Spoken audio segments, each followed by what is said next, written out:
Movie के start में हम एक ऐसी टीम को देखते हैं जो कि एक केव में रिसर्च कर रही थी। वो जमीन से 1000 फीट नीचे थे। यहाँ पर उन्हें एक बहुत पुरानी केव मिलती है और इस वजह से ये टीम काफी खुश थी। और कुछ देर बाद हम देखते हैं कि उस केव में किसी अजीबोगरीब क्रिएचर की आवाज आ रही थी।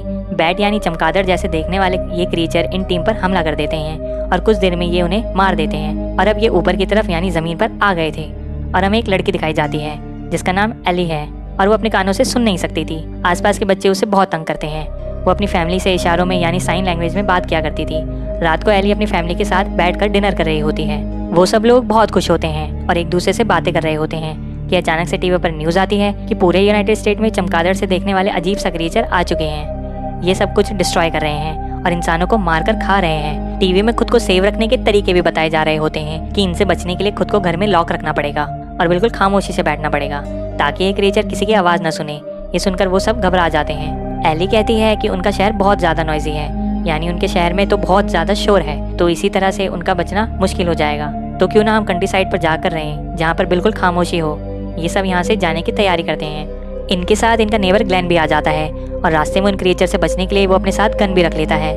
वो दोनों अपनी कार्स निकालकर कंट्री साइड की तरफ जाने लगते हैं। रास्ते में एक अननोन इंसान इनकी कार के सामने आ जाता है और इन पर गन पॉइंट कर लेता है। वो इनसे गाड़ी छीनना चाह रहा होता है। ग्लेन इस आदमी को शूट कर देता है और ये पूरी फैमिली यहाँ से आगे बढ़ती है। रास्ते में आगे काफी ट्रैफिक होता है और ग्लेन कहता है कि अगर हम इसी तरह रोड पर से जाते रहे तो हम कभी भी नहीं पहुँच सकते, तो हम रोड से हटकर ड्राइव करेंगे। दूसरे रास्ते से जाते वक्त ग्लेन की गाड़ी के सामने कुछ हिरन आ जाते हैं जिनको बचाते बचाते उसकी कार नीचे गिर जाती है। इस क्रैश की वजह से ग्लेन बहुत बुरी तरह से जख्मी हो चुका था और उसका पाँव कार में ही फंस गया था। एली के फादर उसकी मदद करने की कोशिश करते हैं लेकिन वो उनको नहीं छोड़ा सकते। तभी हम देखते हैं कि वो क्रिएचर्स यहाँ पर भी आ गए हैं। इन क्रिएचर्स को देख के इनका फैमिली का डॉग भौंकने लगता है। अब जैसे कि आपको बताया ये क्रिएचर नॉइस की तरफ आते हैं तो वो इस डॉग की आवाज़ की तरफ आने लगते हैं और उस कार पर अटैक कर देते हैं। इन सबको बचाने के लिए ग्लेन अपनी गन से शूट करना शुरू कर देता है ताकि वो क्रिएचर उन्हें छोड़कर यहाँ आ जाए। और ऐसा ही होता है, सारे क्रिएचर वहाँ चले जाते हैं और वो ग्लेन पर अटैक करते हैं और आखिरकार उसे मार देते हैं। अब वो वापस से उस डॉग की आवाज़ सुनकर उसके पास जाते हैं और अटैक करना शुरू कर देते हैं। एली के फादर सोचते हैं कि इस डॉग की वजह से हम भी मारे जाएंगे, इसलिए वो ना चाहते हुए भी इस डॉग को कार से बाहर निकाल देते हैं ताकि इससे उनकी जान बच सके। ये देखते ही एली रोना शुरू कर देती है लेकिन इनके पास कोई रास्ता भी तो नहीं था। यहाँ पर ये लोग इस बात को लेकर खुश हो जाते हैं कि इन्हें पहले से ही इशारों में यानी साइन लैंग्वेज में बात करना आता था और इनसे कोई शोर नहीं होने वाला था। यहाँ से सब लोग पैदल आगे की तरफ बढ़ने लगते हैं। कुछ आगे जाके इन्हें घर नजर आता है। इस घर के चारों तरफ ऊंची फेंस लगी हुई थी। अंदर से एक बूढ़ी औरत निकल आती है। वो अपनी गन से उन्हें शूट करने की कोशिश करती है ताकि ये लोग वहाँ से चले जाएं, जिसके शोर से वो क्रिएचर उस बूढ़ी औरत पर अटैक कर देते हैं और कुछ ही देर में इस औरत की भी डेथ हो जाती है।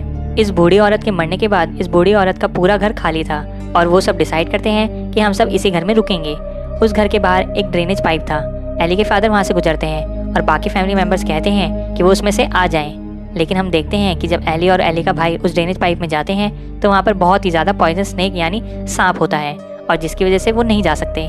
स्नेक की हिसिंग यानी उसकी आवाज़ सुनकर वो क्रिएचर स्नेक को मार देते हैं। एली की मदर अभी ड्रेनेज पाइप में जा ही रही होती है कि तभी उन क्रिएचर्स का ग्रुप उसकी टांग पर काट लेता है। यहाँ पर एली के फादर को एक आइडिया आता है। वो ट्री चॉपर मशीन को ऑन करते हैं और उसे ऑन होने के बाद उसकी आवाज़ सुन के सारे क्रिएचर उसकी तरफ चले जाते हैं और वो सारी फैमिली तुरंत से ड्रेनेज पाइप को क्रॉस करके उस घर के अंदर चली जाती है। अंदर पहुंचने पर जब सब एली की मदर की टांग को देखते हैं तो उन्हें पता चलता है कि उसकी टांग बहुत बुरी तरह इंजर्ड हो गई है, जिसकी वजह से उसकी बॉडी में इन्फेक्शन फैल रहा था। इसके लिए उन्हें एंटीबायोटिक चाहिए थी। एली और उसके फादर मेडिकल सप्लाई यानी एंटीबायोटिक की सर्च में बाहर जाते हैं। बाहर जाकर वो लोग नोटिस करते हैं कि वहाँ पर कोई भी नहीं था, इवन कि इंसान भी नहीं, हर जगह खामोशी थी। फिर वो दोनों एक खाली मेडिकल स्टोर के अंदर जाते हैं और एंटीबायोटिक ढूंढने लगते हैं। उस मेडिकल स्टोर में बहुत सारे लोगों की डेड बॉडीज भी पड़ी हुई थी। एली देखती है कि वो क्रिएचर मरे हुए लोगों की डेड बॉडी के अंदर अपने अंडे दे रहे हैं और अंडे इतने ज़्यादा होते हैं कि जिसकी वजह से ये क्रिएचर बढ़ते ही जा रहे हैं। यहाँ एली डर के मारे चिल्ला देती है और जिसकी वजह से ये क्रिएचर स्टोर के अंदर आ जाते हैं। एली के फादर किसी तरह फायर अलार्म ऑन कर देते हैं और हर जगह पानी फैलने लगता है। तो उसी बात का फ़ायदा उठाकर वो दोनों स्टोर से बाहर आ जाते हैं और जैसे ही वो लोग स्टोर से बाहर आते हैं तो वो लोग एक अजीब से प्रीस्ट को देखते हैं। वो प्रीस्ट इन दोनों से कहता है कि तुम दोनों मेरे ग्रुप का हिस्सा बन जाओ, यानी मुझे ज्वाइन कर लो। लेकिन एली के फादर उसको मना कर देते हैं। हमें दिखाया जाता है कि उस प्रीस्ट की ज़बान कटी हुई थी और वो देखने में बहुत अजीब था। और कुछ ही देर में एली और एली के फादर घर पहुंच जाते हैं और एली की मदर को एंटीबायोटिक देते हैं, जिसकी वजह से वो बेटर फील करती है। एली का एक दोस्त भी होता है जिसका नाम रॉब है। वो भी इन सब डिफ़िकल्टीज़ को यानी मुश्किल हालात को फेस कर रहा था। वो उससे चैटिंग करती है, जिसके बाद उसे पता चलता है कि उसके पेरेंट्स भी मारे जा चुके हैं, लेकिन वो किसी तरह सर्वाइव कर चुका है। वो उसे बताता है कि मैं नॉर्थ की तरफ बढ़ रहा हूँ और वहाँ पे एक रेफ्यूजी कैंप भी बनाया गया है और काफ़ी लोग वहाँ पर आराम से और सेफली रह रहे हैं। एली इंटरनेट पर देखती है कि ये क्रिएचर बहुत ज़्यादा ठंड में सर्वाइव नहीं कर सकते।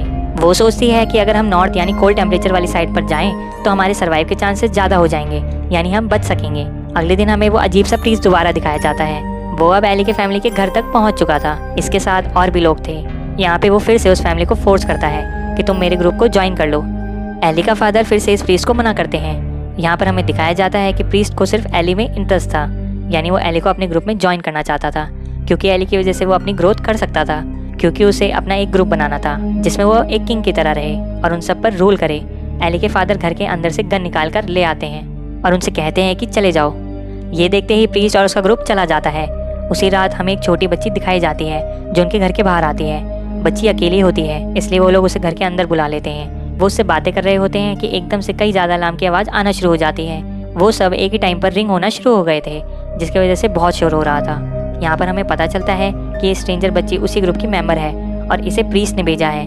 अलार्म की आवाज़ सुनकर वो सारे क्रिएचर इस घर पर अटैक कर देते हैं। एली के फादर इन सारे मोबाइल फ़ोन्स को पानी में डालकर उनकी आवाज़ बंद करने की कोशिश करते हैं। इसी दौरान उस प्रीस्ट के लोग एली को किडनैप करके ले जाने लगते हैं, लेकिन उसी वक्त एली की ग्रैंडमा यानी दादी उनके पीछे जाती है और वो उन्हें पकड़ लेती है और जोर जोर से चिल्लाना शुरू कर देती है ताकि ये क्रिएचर उसकी आवाज़ सुनकर इन पे अटैक कर सके और एली की जान बचा सके।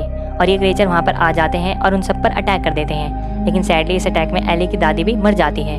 वो सब लोग बहुत उदास होते हैं और यहाँ से इस घर को छोड़कर भाग जाते हैं। रास्ते में इन्हें दोबारा से वो प्रीस्ट और उसका ग्रुप दिखाई देता है। इस लड़ाई में ये फैमिली उस ग्रुप को बहुत से लोगों को मार देती है और बहुत लड़ाई के बाद एली के फादर इस अजीबोगरीब प्रीस्ट को भी मार देते हैं।